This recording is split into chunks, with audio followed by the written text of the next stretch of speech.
The tragic events of December 5, 2001, echo in the annals of Sri Lankan history.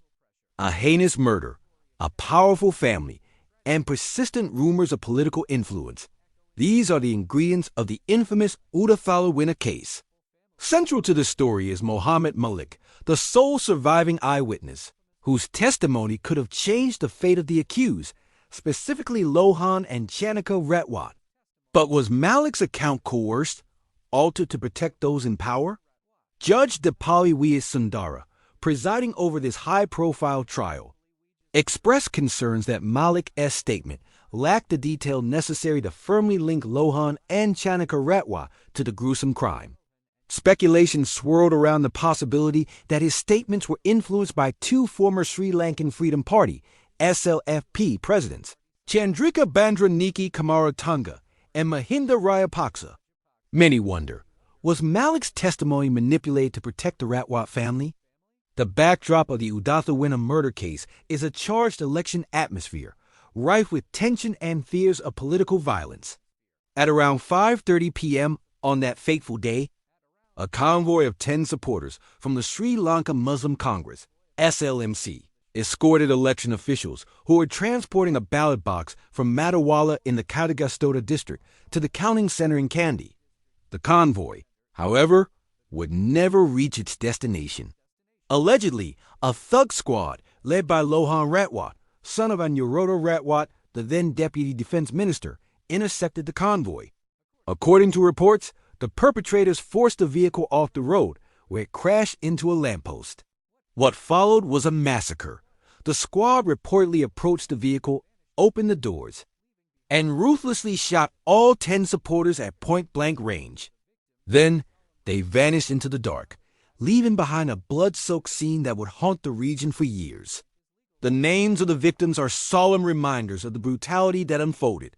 T.M. Fisser, 24, F.M. Rizwan, 27, M.R.M. Nazir, 25, A.M.M. Mohadeen, 31, A.M. Milser, 23, Z.M. Nazar, 19, Amayim Ashwar, 26, M. Rizwan, 23, Imai Fasar Yahamad, 25, and M. Muhammad, 25.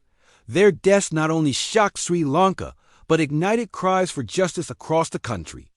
The SLMC and civil society groups pointed fingers directly at Lohan Ratwatte, accusing him of orchestrating the massacre. This incident was not the first time the Ratwatte family faced accusations of voter intimidation. During the October 2000 general election, allegations of similar violence and ballot manipulation arose. Yet, for years, the powerful Ratwatte family's influence over political and legal spheres appeared to shield them from accountability until the winds of power shifted. In an unexpected turn, the People's Alliance, PA, led by then-President Chandrika Bandaranaike Kumaratunga, lost the December 7 election, ushering in a new United National Party, UNP government. With the PA's defeat, the Ratwatte family's influence waned. Facing potential criminal charges, Lohan Ratwatte fled the country, accompanied by his wife and children. The exodus of the once powerful family left Sri Lankans questioning if this would finally open a path to justice. But soon, a new question emerged. Could a trial involving such powerful individuals truly remain impartial? Would witnesses, especially Mohammed Malik, the sole survivor, testify without fear or influence? The prosecution's case rested heavily on Mohammed Malik, the only survivor of the shooting spree. His testimony could have been the key to identifying those responsible. However, in court, Malik's account lacked the expected specificity. He failed to directly implicate Lohan and Inoka Ranasinghe, raising suspicions that he might have been pressured to hold back certain details. Judge Udathalawinna noted that Malik's account left much to be desired, leading many to believe that his testimony was weakened under duress.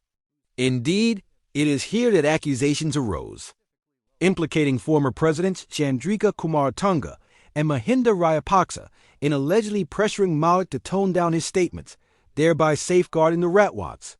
Sri Lanka's complex political landscape has often seen figures in power exerting influence over legal proceedings. In the case of the Udathalawinna massacre, It is suggested that both Chandrika Bandraniki Kumaratunga and Mahinda Rajapaksa, both influential figures within the SLFP, may have used their positions to protect the Ratwattes. This alleged interference is not unique to this case.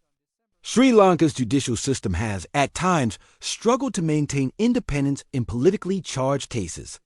However, few cases have gripped the public imagination as firmly as the Udathalawinna massacre, where the question of interference went beyond mere rumor, stirring national and international outrage.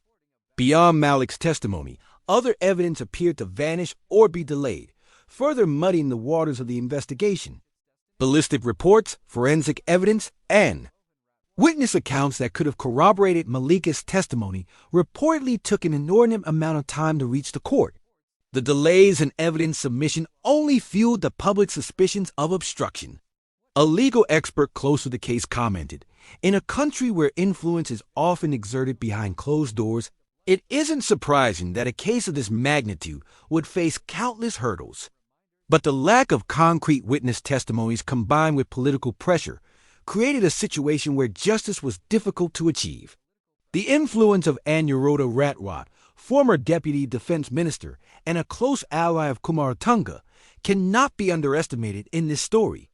Known for his sway in military and political circles, Ratwatte's reach extended into Sri Lanka's judiciary.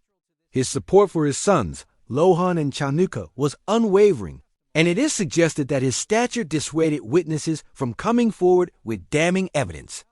By the time the trial began, Inoka Ranasinghe's power was not what it once was. Yet, the mystery of Muhammad Malik's restrained testimony continued to baffle the public, as speculation mounted around who might have pressured him and how. In the end, the court ruled that there was insufficient evidence to convict Lohan and Tioning Ratwatte. For many Sri Lankans, this verdict was a disappointing blow. For the families of the 10 victims, it felt as though the justice system had failed them. The lack of a clear resolution left the nation questioning whether justice had truly been served.